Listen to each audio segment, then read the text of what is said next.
નમસ્કાર ખેડૂત ભાઈઓ, તો ફરી સ્વાગત છે તમારું એક આપણા નવા વિડીયોમાં। તો ખેડૂત ભાઈઓ, આજે આપણે મગફળીમાં મૂંડા મારવાની દવાનો છંટકાવ કરવાનો છે, જે આપણે ડ્રેસિંગ કરવાનું છે, એટલે કે આપણે ફુવારો નથી રાખવાનો અને એમણામ આપણે માથે દવા વેરવાની છે, આપણે પંપેથી જ છાંટવાની છે આ દવા। તો મિત્રો, તમારે પણ જો મગફળીમાં મૂંડા હોય તો તમે એકવાર જરૂરથી આ વિડીયો જોઈ લેજો। તો જોઈએ તો મિત્રો, આ દવા છે આપણે રીવો 30FS, જે આપણે મગફળીમાં જે આપણે વાવેતર કરવી છે ત્યારે જે પટ વાપરીએ છીએ એ જ દવા છે આ। મિત્રો, આનું બહુ જ સારું રિઝલ્ટ છે અને તમે આ એક પંપમાં 25 ml દવા નાખવાની હોય છે આ।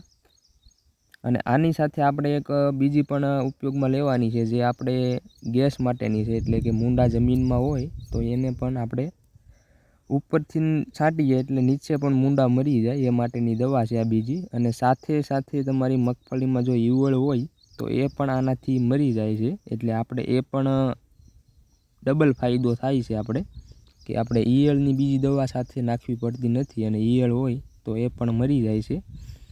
તમે મિત્રો જરૂરથી એકવાર આ દવાનો ઉપયોગ કરજો। મિત્રો, આનું બહુ જ સારું રિઝલ્ટ છે। તમારે કોઈ પણ તમારી બાજુમાં એગ્રો હોય ત્યાં તમે આ દવાનું નામ કહેશો એટલે આરામથી મળી જશે તમને દવા। અને મિત્રો, આ દવા તમે છાંટો ત્યારે જમીન ભેજવાળી હોવી જોઈએ તો વધારે કામ આપશે, એટલે કે સાથે તમે પાણી સાથે પણ આનો ઉપયોગ કરી શકો। પાણી જો મગફળીમાં તમે પાતા હોય ત્યારે સાથે આને ઉપયોગમાં લઈ શકો છો। અને ઓમ જોઈએ તો આપણે ડ્રેસિંગ પણ કરી શકીએ, એટલે કે ફુવારો કાઢી અને હારી ઉપર હમણાં પંપ લઈને આપણે છાંટતું જવાનું છે। તો મિત્રો, આ તમે મગફળી જોઈ શકો છો, આપણે BT 32 મગફળી છે। અને આપણે આગળ પણ વિડીયો મૂકેલો છે કે આપણે આમાં ફાલની દવા એક છાંટેલી છે, જેનાથી આપણને બહુ જ ફાયદો થયો છે। આપણે સૂયા પણ વધારે એનાથી થયેલા છે, એ પણ તમે જોઈ લેજો, આગળ ચેનલમાં આપણે મૂકેલો જ છે વિડીયો એનો।